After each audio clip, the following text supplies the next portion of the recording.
This podcast episode is sponsored by River Rat Rafts. Looking for a quality, affordable inflatable boat this season? Then look at River Rat Rafts. It's no surprise that River Rat is known for their stronger build, better frame, and quick setup, as well as portability.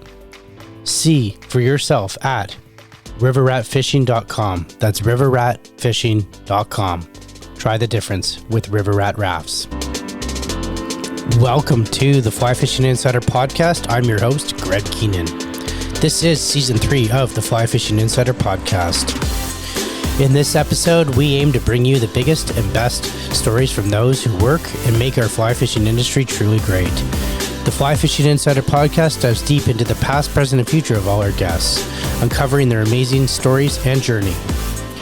Join us each week as we interview a new podcast guest. Also, if you're new to the show or not yet a subscriber, make sure you hit subscribe after this episode.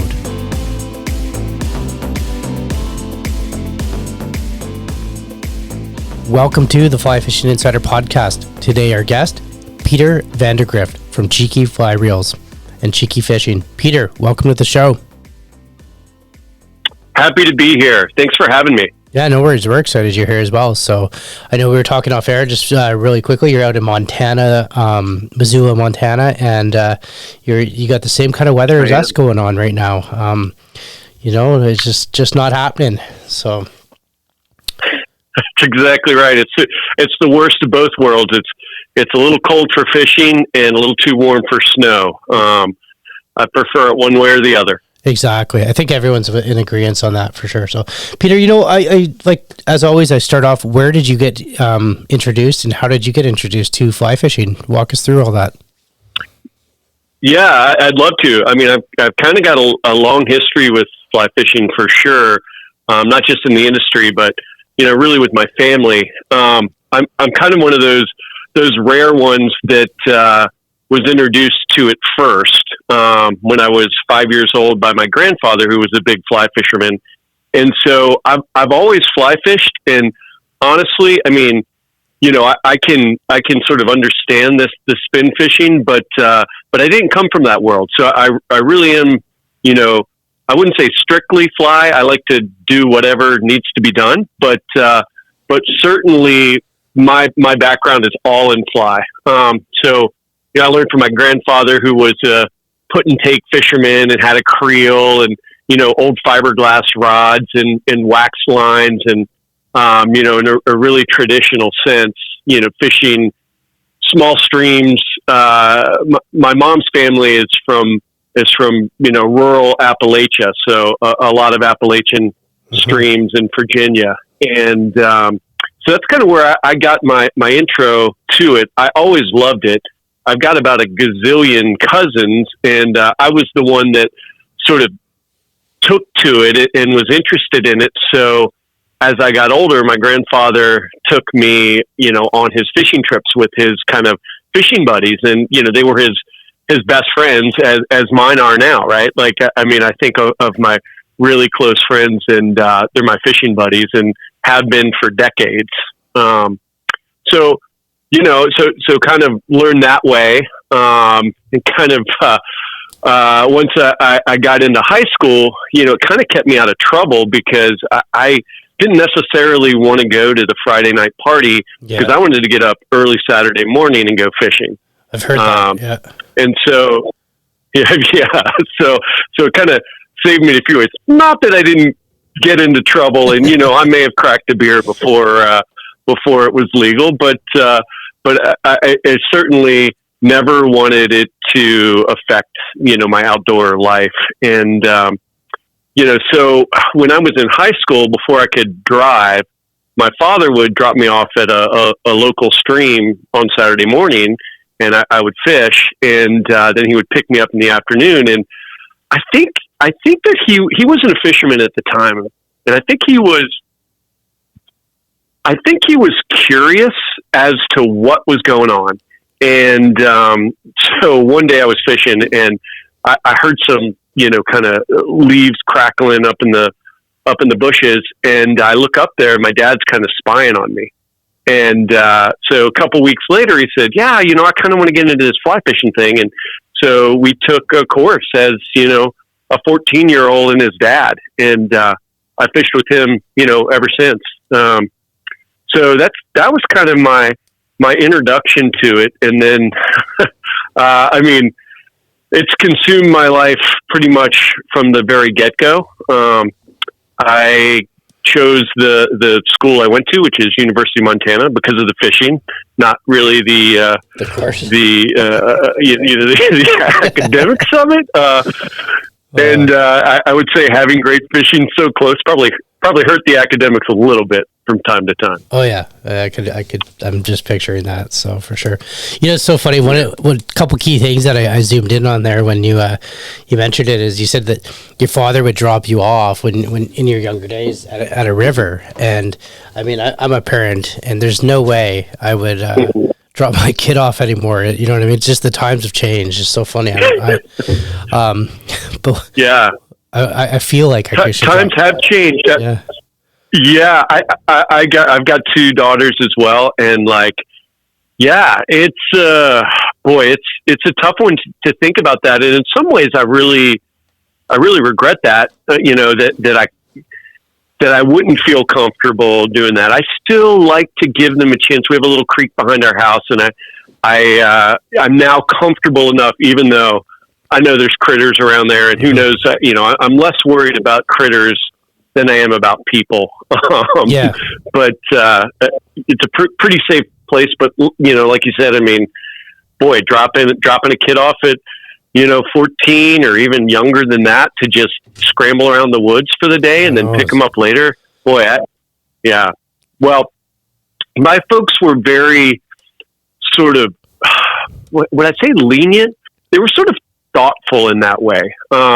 There's a couple stories that sort of point to that. One is, and as a parent, think about this. Like when I was young and we lived in Richmond, Virginia, and my mom's family, like I said, they were in rural Appalachia. They were maybe, I don't know, an hour and a half away by bus. Mm-hmm. My mom, at 6 years old, put me on the Greyhound bus by myself to go down and visit my parents, and then I would get off at the Piggly Wiggly, and my aunt would pick me up. But can you imagine doing that these days? No, it's that's what I'm saying. The times have so changed. I remember as a kid flying from Toronto, Ontario to Florida we used to go to Panama City where my grandparents had a place. They were snowbirds, and they literally stuck a pouch around your neck and you were first on, last off, and escorted. Now they don't do. I wish they did that.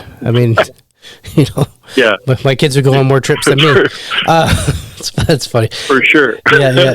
The times have changed. So, what? I did want to ask you. I know you do have a lengthy career in fly fishing as well. So, transitioning from the small streams in the Appalachian and in Montana and being dropped off, when did it transpire into like a full on career for you before getting into the industry?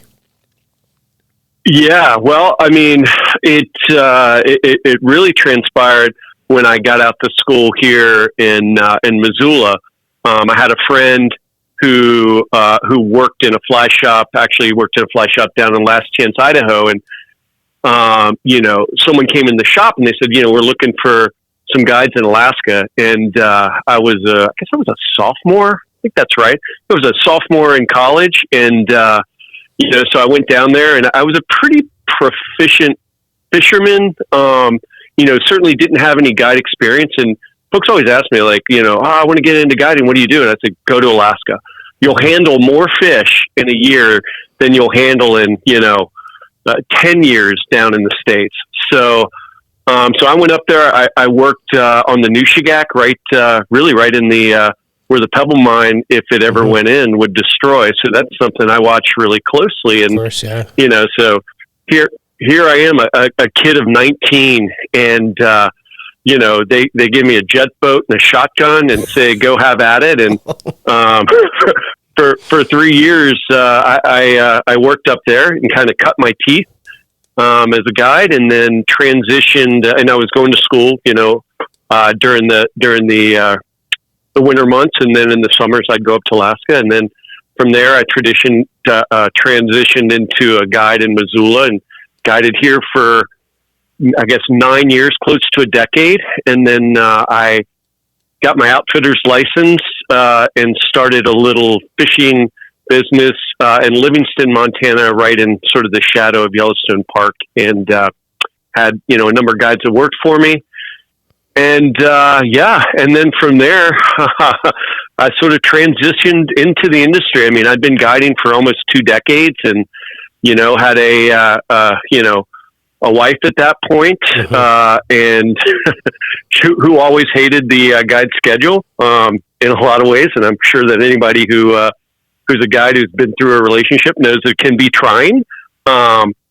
So, as we were sort of looking around at what's the next phase of life, Simms Fishing Products was looking for someone in the marketing department. And, I was lucky enough to go through a really rigorous, rounds of interviews, and, was hired by one of my all-time heroes, a gal by the name of Diane Bristol, who's still at Simms and is the longest tenured person at Simms Fishing Products. She actually started working for John Simms back when it was down in Jackson Hole, and was actually 2 companies. It was Simms and Lifeline, which made some backcountry ski stuff. And then she transitioned with the company when it was bought by Casey Walsh and moved up to Bozeman. And it's one of the real, when I think of Simms, I think of Diane Bristol, and can't speak highly enough of her. She's really, one of those people that were quintessential in my career.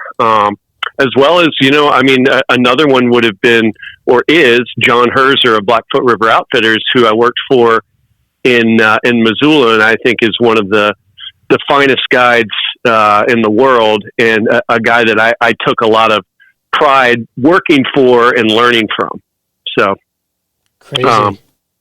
Yeah. It's. Yeah. I mean, you got an extensive background in that, and we're going to jump a bit more into it here briefly. But one of the things you did mention was about guiding, and I actually didn't know that you had your own outfit. I knew you guided all over.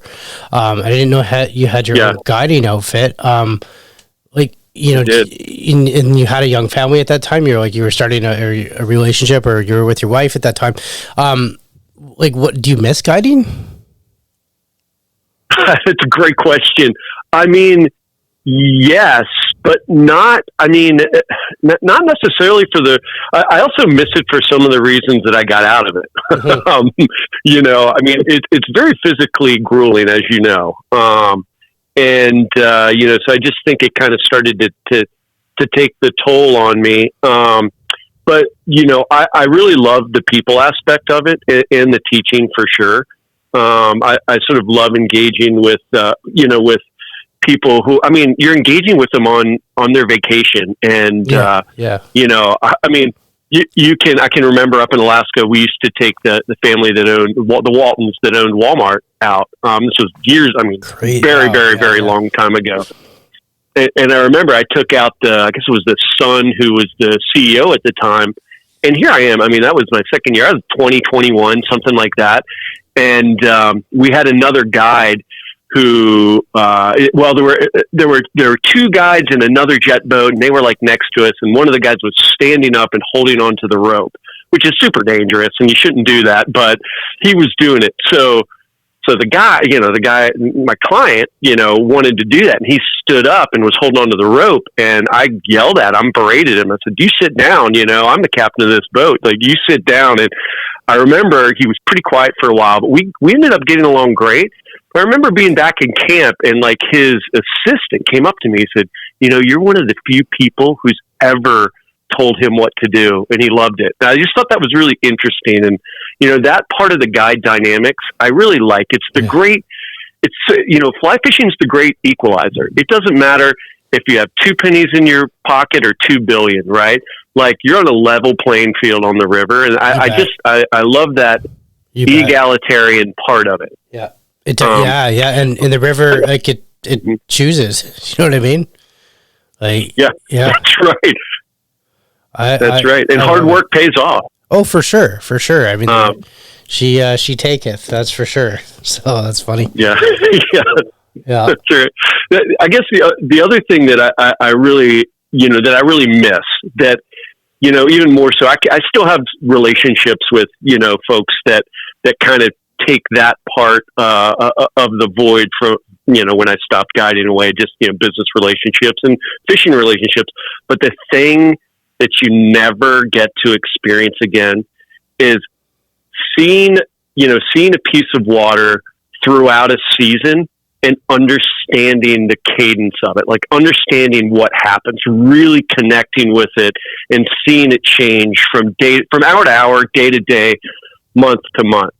And, just having that knowledge and that feel, there's just that feel. You're like, I know this hopper dropper is going to I'm going to hunt that down with a nice dead drift into that corner where it just drops off a little bit, and I'm going to stick a fish there. I know this is going to happen, right? Mm-hmm. Now, even though, I'm living on some of the same rivers that I guided, I know how to get it done, but I don't have that, connection. I'm seeing when I go out on the river for a day, I'm getting like a cross section of time where I can make good assumptions and have great days, but I just don't get the full view. I just see it for just a moment in the season. And I miss seeing a river unfold throughout the year. I guess you would. Yeah, for sure. Yeah. I know up here with our still waters, and I've talked to you about this. That's a big thing up here. One of the cool things is watching the lake because, from ice off to back up to ice on again, essentially. So you get to see that transition and almost in real time, like in the bugs and the different hatches that are coming out throughout the season. So it is kind of cool. And like you, I don't spend nearly enough time on the water, to be able to witness it in its full effect, the joys of being in the industry. So, basically, Peter, so you got your guiding, you're done your guiding, and then you transitioned. You said you were involved with Simms, and from Simms, where did it go from there? Yep. Well, from Simms, I was there for, I guess, 5 years. And then, I was lucky enough, the folks at Costa Sunglasses, who I'd worked with, I knew them over there. I had great connections. They approached me about coming over and working in their community team and marketing, which was to sort of oversee all of their relationships and their operations in the fly fishing world. Costa, was a really big company. It's a very big company now. And so, fly fishing was really a small part of their base, but it was also really important to the brand because of what we do in fly fishing. We're looking for fish, right? So, was able to work and, had some great mentors there. Al Perkinson was the guy who hired me, and he had a real visionary, a real sort of cause-driven, idea behind not just marketing, but how, how brands should operate. And, I learned a lot from that, that really about, understanding your purpose as a brand. And your purpose can't be just to sell stuff, right? If your purpose is just to sell your stuff, you're missing the boat. I agree. And, you're... Yeah, totally agree with that. So understanding, what the purpose is, why do you exist has been really important, to me, throughout my career, on the kind of the other side of guiding. And, so, when I was able to come into Cheeky Fishing, and really, help craft where this brand is going, it was it's kind of a dream come true, right? I get to take all these things that I've learned from two really mega brands in the fly fishing space and take them to a small upstart who, has already been making big waves before I got there for sure. And now I'm able to sort of harness that energy and do a lot of good in the industry and in the world, hopefully. No, for sure. Peter, it's so funny. I couldn't agree more with that statement. For a brand that, just, you got to know what your purpose is. And absolutely, for any listeners are out there, any listening brands out there, find your why, find your purpose. And it does change. Yeah. it does change your whole trajectory as opposed to, like you said, just making sales or, meeting quotas and stuff, because there's so much more to that. And, I think the cool thing too, again, I like to believe that, having done quite a few of these interviews and interviewing a lot of great brands, in fly fishing, that is something that drives, you know what I mean? It's the opposite of as to other bigger businesses. Yeah. It is the driving force within our industry for sure. So, really cool and well said on that. So Peter, I know you transitioned into to Cheeky at that point, right? After Costa, you moved into Cheeky. Is that right? I did. Awesome. So I sure did. I definitely want to touch base on the Cheeky, but before we do that, I just want to jump out and hear a quick ad from our sponsor here. Looking for the ultimate fly fishing adventure in Alaska? Then try the best with All Alaska Outdoors. All Alaska Outdoors offers anglers and hunters many different packages to suit their angling and hunting needs. In 2019, the Fly Fishing Insider had the opportunity to visit All Alaska Outdoors and experience the hospitality and adventures. We fully endorse this lodge, but see for yourself at allalaska.com. Again, that's allalaska.com. Now let's get back to the show. Hey, Peter, we're back. All right. Well, yeah, it's so Cheeky. Cheeky's just.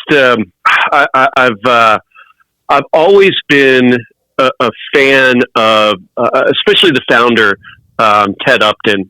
We've been friends. I admire what he's done. He's done a lot with a little, and was kind of thrilled when he said, "Hey, what do you think about coming over and helping me run these, these brands?" There's actually another brand called Wingo Outdoors, which is, some fish skin stuff. A lot of people I know will be familiar with it, but, and it didn't take much convincing. I've been at Costa for about 7 years and had a really good run.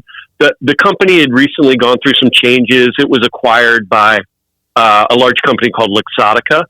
And, for me, I just think I have a much more entrepreneurial kind of spirit, and I thought there was a really good fit there. And so far, it's been great. Like, I think that, we keep each other really leveled. I'm sort of a dreamer and want to, always be focused on purpose. Ted is just a really sharp businessman and will bring me back to the practical, which sometimes I need.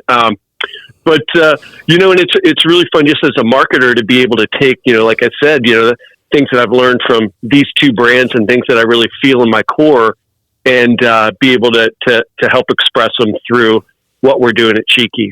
So that's super fun. And, I've always loved the product, especially the Limitless, which is, got this great sealed drag system. And I've used that on everything from, trout to steelhead to tarpon to redfish, striped bass, had it both in salt and freshwater. And so just as a sort of reel that, that someone, that kind of like me, that's fishes a lot, has a lot of fishing experience. And, kind of like you don't know where you've got your bucket list of places to fish. And, the more you fish, unfortunately, like the bigger that bucket list grows. I always want to get it the other way, but it seems like I'm constantly adding places on, and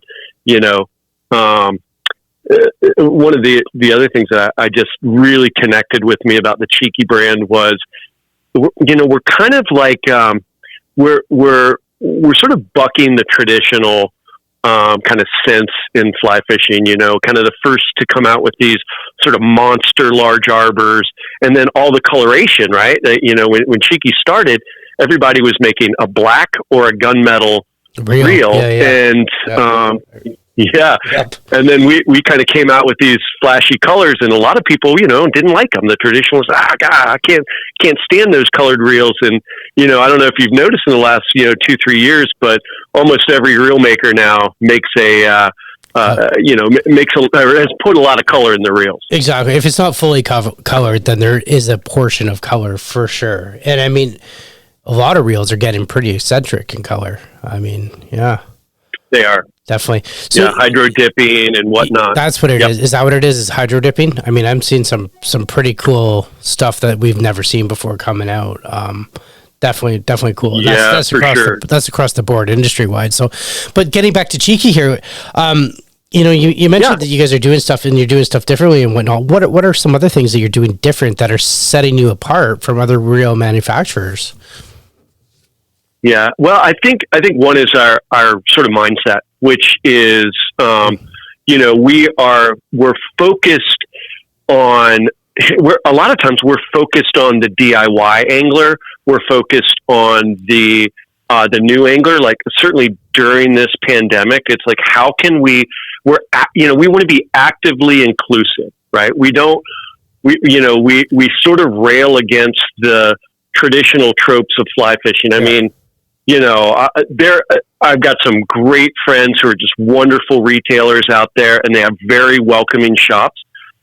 But I mean, I personally and so many people I know have had such a caustic experience when they try to get into the sport, and so we're working really hard to break those barriers. I mean, like I tell the team, I'm like, anyone who calls or emails us, just think about us as kind of just a big, like a half retailer and half instruction. Be welcoming, like, there are no dumb questions. It's also have fun. Make sure we know that this is fun. This is social.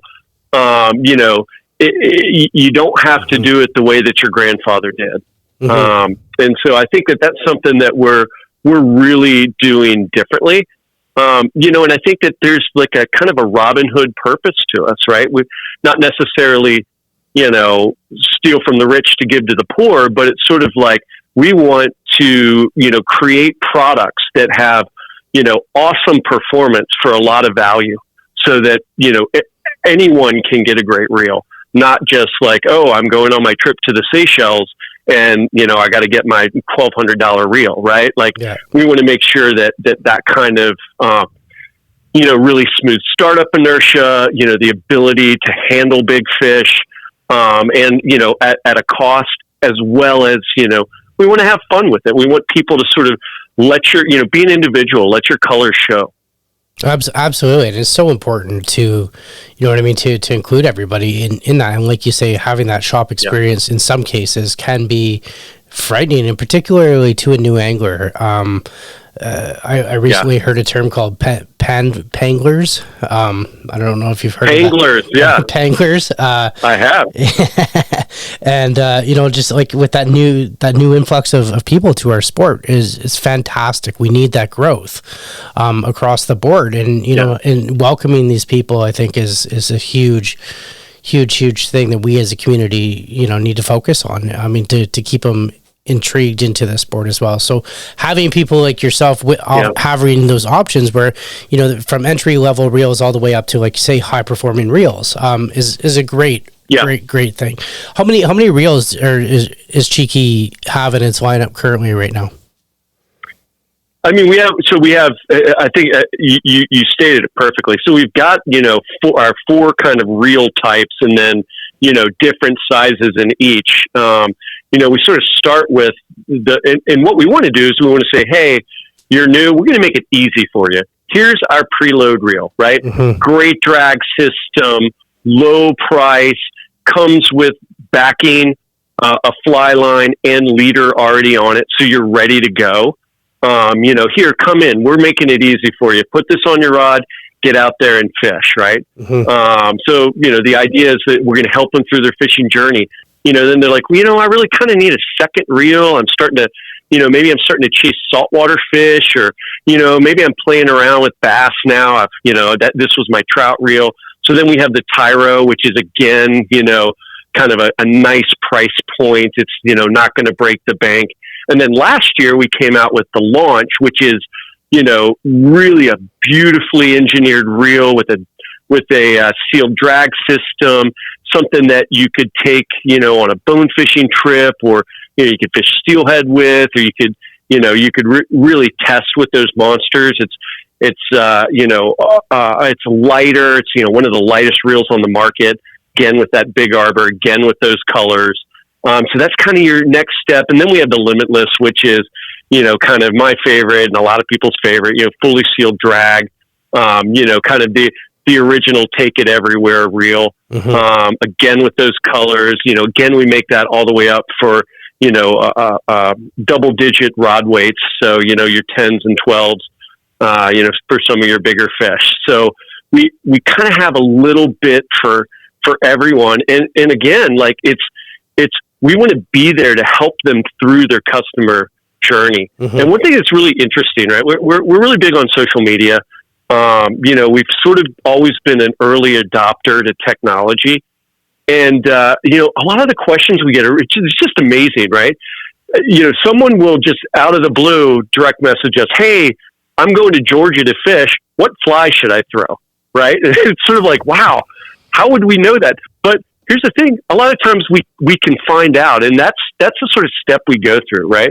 I mean, I may not know much, but I know a lot of people. Yeah. So I feel like there's always someone I can call and find out, what's going on, or I can point them in the right direction. And our team, everybody at the team fishes and is deep, is up to their neck in it. Right. Well, that's just it. Super which is something else. Yeah. Super. Yeah. And, I mean, it's so important. And one of the things that I think we overlook in our industry, people that work in manufacturing or fly shops or guides is, I would hazard a guess you would be hard pressed to find any other industry in which everyone in it is also the biggest fan of the thing, right? So like when we're not working at a fly fishing reel company, we're fly fishing. That's what we do for fun. Yep. And this isn't just us. This is across the board. And I think it makes us really smart, really dynamic, and a really great industry. I mean, you can't even say that about hiking or about skiing, right? There's just some people in there that design product and bring product to market. But everyone, because of how small the industry is and how passionate you kind of have to be to get it, that almost everyone in the industry loves fishing, loves fly fishing. So, you're not finding that in the insurance industry, I don't think. not my insurers, that's for sure. I barely get them on the phone, so they're probably fishing. They're probably fishing. That's exactly right. They're probably fishing. Wondering how to get into the industry. So it's funny. So you mentioned technologies, right. and you with a large arbor, lighter reels, all that sort of stuff. Yep. Walk the listeners through some of the technologies in your R&D and how you're doing that and how you guys are pushing forth and keeping up with those technologies and industry demands for those technologies on your reel. That was a mouthful. Yeah, well, I mean, yeah, that's, I think the first, I think we could just kind of cover all of it in the new launch. We spent 18 months developing that. And what we really, we had a really keen eye on what we wanted. We wanted cool, sleek lines and colors for the look. And then we wanted to make sure that we had that just lovely, buttery, smooth startup inertia on a reel, right? So that's like when your reel's going 0 to drag. So fish is running, it's pulling it off the reel. You want to make sure that transition isn't bumpy at all, right? That's where you break fish, right? It's the transition. Well, or if you're like most of it, the line's wrapped around your foot or around the reel butt. But besides that, to get it to the reel, that transition from, you're stripping, you're letting the line slide out under your stripping finger, and that slack's going out with the fish, and it's especially true on big fish or powerful saltwater fish. And as soon as it hits the reel, that's where most things can go wrong. And so having that nice, smooth startup inertia where you don't get any back spool, I just think and we worked really, really hard on getting that in this, a nice drag system that we created, So all of this was sort of created from the ground up, and I can't take any credit for it because it was created before I came to the company by Ted. And he's really the one that kind of has his eye on that minutia and that technology minutia. We also wanted to make it really light, which it is. And we also, wanted to have the no resistance reel in. So, and this is something I love from my guide days, right? So basically you have you've got a bunch of lines sitting at your feet, or client has their lines sitting at your feet. And with the no resistance reel, what you can do is you can just sort of hit that reel and it'll spin back in. So you hit it 3 or 4 times, get it going fast, and then all of a sudden all your lines up. It's such a small detail, but it's a way that I select reels, right? Yeah. Because I want to have that feature. I don't want to have to be there like, oh, I got to reel it all. Even with the large arbor, I'm just too impatient. I want to go bam, bam, bam, get it all spooled up. Yeah. Cool. So, yeah. So, awesome. I think that I'm just picturing that. Well, I'll tell you what. So, and then we think about, okay, like that's sort of how design goes about for the high end reels. And then for something like the preload, we're looking to pack as much value as we can into a reel like that. So that this isn't your your crappy Paul drag that, the whole thing is run by like one little arm, right? Mm-hmm. Like this is a highly engineered, reel, and we wanted to make it easy. That's sort of another one of our pillars, is to demystify fly fishing. And that's really for the new folks. There's such a race towards tech so often. And I think this is something that really has come about. You see it a lot in the rod industry, and like, I'm not picking on any rods. I mean, I love all these, I think rod technology, I mean, we're at an all-time high. In fact, it's harder to find a bad casting rod than it is a good casting rod these days. Yeah, 100% on that. And they're building them that way. They're all building them that way. They're all building them that way. What I guess my, not issue, but what I think, sometimes we make it more complex, and also like there's a little bit of a barrier there, right? Like, oh, super fast action rod with nanotechnology and this sort of graphite and that, and the other, so we don't really want to do that at Cheeky. What we want to do is we want to say, we make good products. What are you doing? Just get out there and fish, right? Yeah. So it's really demystifying the sport. So, instead of like, piling on with tech talk, and this is, not that the tech's not there, and it's certainly, it's certainly there if you want to dig deep into it, but especially for this pangler and, this sort of new consumer, it's basically, we want to make sure that you're not worried about, do you have the right gear or not? You're going to have it, and we're going to make it easy to select. Mm-hmm. And so I think that's kind of, one of our theories, demystifying fly fishing. It is such a good theory to have. I mean, if you actually think about it, as a new angler coming in, or these panglers or whatever we want to call them, just like anyone new, like there's so much going on in their mind, right? From learning how to cast to the bugs to, like, am I stringing up my rod right? Like and I'm probably forgetting like some of the other details that, that are out there,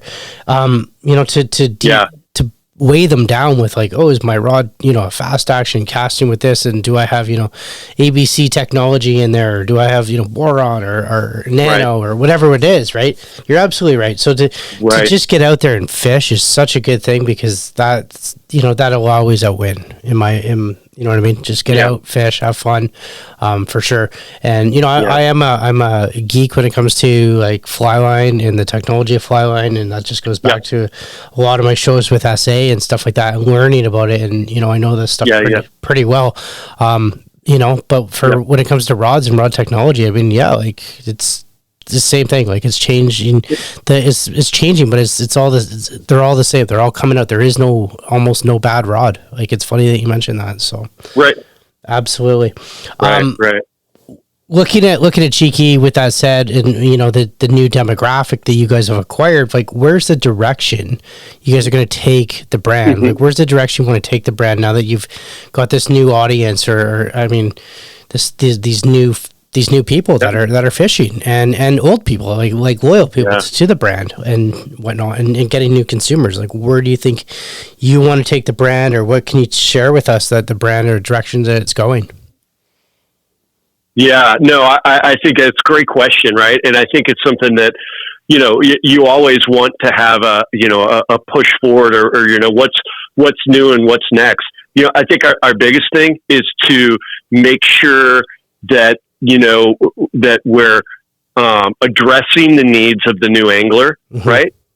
Without forgetting about, the folks that have been with us for 10 years. So, part of that's going to be, listening to those consumers. What do they need, right? Both the new and the old, right? And how can we address that? Whether that's with learning platforms or programs and partners that we might have with, nonprofits or even, our content creation, right? So we've got some great young talent on our team, and we're starting to develop, okay, well, we want to tell some stories, and we want to do a little instruction so that those people, those panglers that have come to the sport, right, we can kind of indoctrinate them into like, well, have you thought about this? Or here's a technique, or here's a tip and trick, or here's a great story, right? Because I think a lot of times we forget that, it doesn't have to be about, your fish count. It doesn't have to be about the, the big Instagram photo or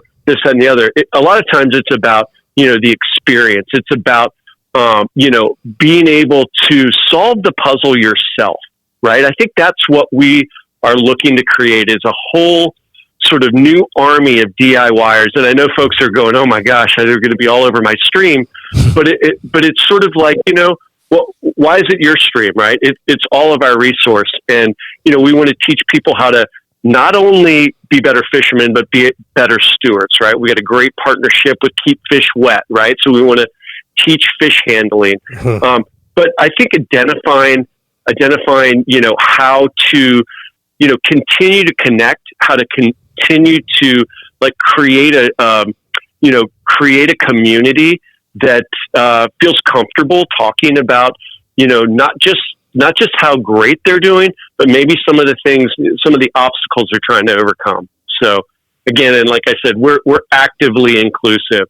That means, we're looking at, maybe some fishing groups that haven't been as comfortable in the water, been marginalized by, whether that's gender, age, or race, right? Those are our people, right? Yeah. We're really connected with kind of the young, vibrant pangler, right? They just are right up our alley. So I think that there's so much to come, new products, even new categories that we'll be getting into, because we just see that there's the ability to demystify the sport in so many different ways. And we, kind of talked about that as one of the pillars. And then kind of the final one is just, engaging in our purpose, right? And our purpose is really, we're kind of in it for the underdog. We are the underdog, which has really been a different and fun experience for me. I mean, not to sort of say that there's no one else out there, but it's Simms and Costa were and are giants, right? Yeah, they're industry leaders. Yeah, absolutely. Yeah. And to be able to come to a brand that's like, just kind of sinking its teeth into, really, amazing growth. It's just been really fun, right? And it's kind of fun to be in that underdog role. I'm the guy that watches the movie and always roots for the underdog sports team, or always identifies with the underdog character in a movie. So it's a good fit for me. It definitely sounds like it, Peter, for sure. One of the things you mentioned too that I wanted to focus in a bit more on is you talked about your long time, your 10-year plus fly anglers, your loyal anglers, and the people that are creating the content for you. So who are these people, and what are they saying about Cheeky? Yeah, you mean who's kind of who's our core people? Well, so the company itself, so the company itself started in New England, and there's a really strong base of both fresh and saltwater fishermen that that really have pride in that sort of in that Cheeky product. One of the things that we do that I think is an amazing sort of way to gather people together. And I'll talk a little bit about how we have done that, during a pandemic. But, the Cheeky Schoolie tournament, which is its 10th year is this year, is the largest fly fishing tournament in the world. And, for a little brand to be able to do that, is pretty amazing. And the way that we did it, I think is pretty ingenious. First off, it's a really large area, right? So we're not jamming a lot of people into a small area and, hurting the resource or, crowding people together. So the way the tournament works is it's very inexpensive. It's $90 per person or $180 per team. And, the swag bag itself, you get your money back, but it's teams of two that have to fish together. And it's a 1-day catch and release striped bass tournament where the boundaries are all of Cape Cod. So that's everything from the canal. This is hundreds and hundreds of miles of coastline. And doing this for 10 years, it's such a fun event. You measure, catch and release, photo measure and release your 4 largest striped bass. And then it's just who has the most inches at the end. And, it started in a dirt parking lot. And, like I said, last year, even during the pandemic, there were over 220 teams, which was great because we gave everyone, hey, if you're not comfortable, we're not going to have a party or anything, but if you're not comfortable coming and doing this, or if you're not in the bubble with your teammate, we'll give you a full refund. But I think, we had delayed it from May until September, and I think people were just chomping at the bit to get the fishing in. And this year we're actually just about to announce at the end of the week the dates, but I'll give you guys a sneak peek that it's the last Saturday in May, or I'm sorry, next to last Saturday in May, the Saturday before Memorial Day in May.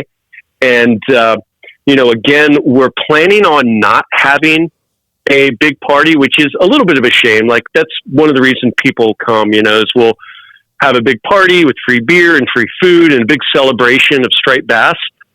We also raise a lot of money for striped bass conservation. We gave away $15,000 from the proceeds from the event last year.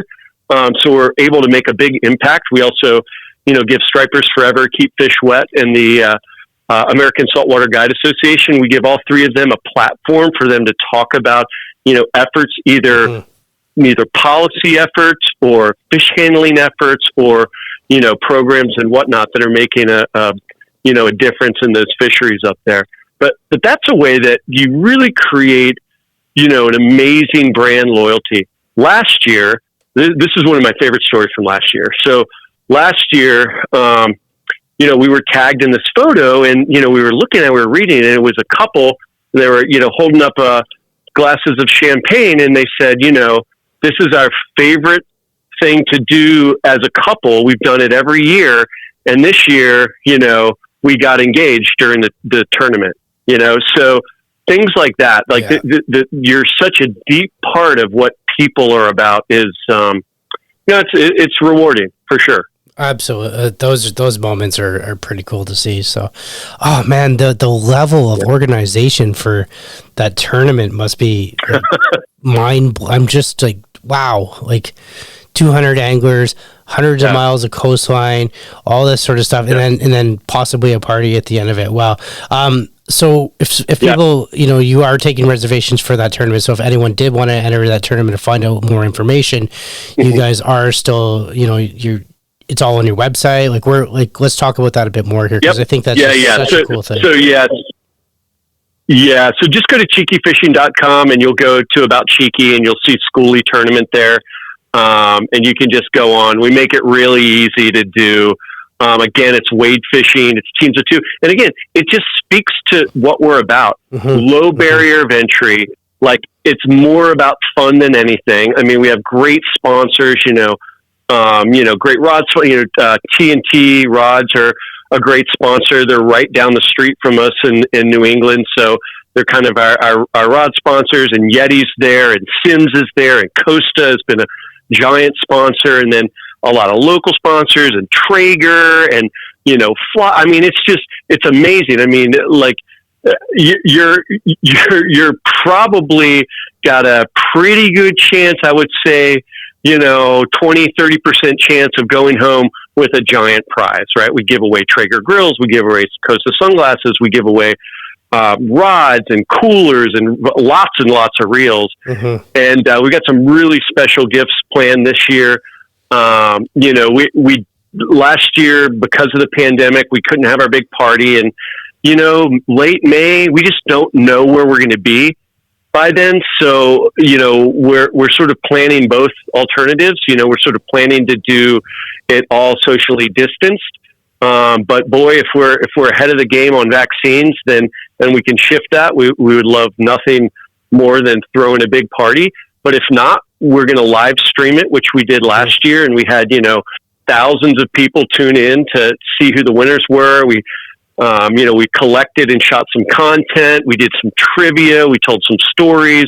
We have a live leaderboard. So, people can, we sort of have, you see people go up and down. We try to really make it an event, and we try to make it an event not only for the participants, but also the viewers. And I'm going to correct you on one thing. You said 200 plus people. No, it's 200 plus teams of two.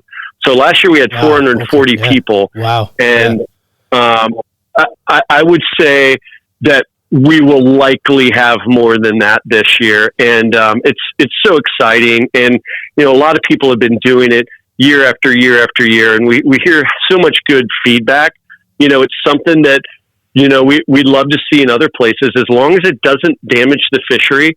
And I think what we've done there is we've created, especially working with Keep Fish Wet, we've created the rules in such a way that, if you're not treating the fish correctly, then you'll get disqualified, right? So we're really serious about that. That's awesome. The folks, Sasha at Keep Fish Wet, she's just, shout out to her. I mean, she knows her stuff. She's doing a great job as well. Yeah. So, the fact that you Absolutely. guys, because I know there's always flack, right? There's always the one or two people out there, that, a tournament like this is hard on the fishery. But if you're doing it and you're doing it ethically and you're doing it right, and, like you said, it's a photo. I mean, it's prime. It's great. I think awesome. We'd love to partake if there's an opportunity for the podcast ever to jump in and do some kind of thing. We'd love to partake in that for sure. So maybe I'll jump in and conversation with you about that. Yeah, I think that'd be great. I like what you're doing there. That'd be really fun. Hey, we'd love to see more Canadian teams down too. So just Canada, get hop your on ass over down there. So there you are. That's right. Jeez, I swore. Now I got to put this as an explicit. What was I gonna say? So that's the algorithm of iTunes. Hey, Pete. You know what, Peter? Right. You guys are doing good with that. You're doing well. With that tournament and whatnot, what are other ways? I mean, plus the education to the new angler and to the returning angler. What are other ways you guys are giving back? Because I know there's a few other ones that you have that I just want to highlight. Yeah, for sure. Well, one of the things that we enacted during this holiday season, holiday's big for everybody. In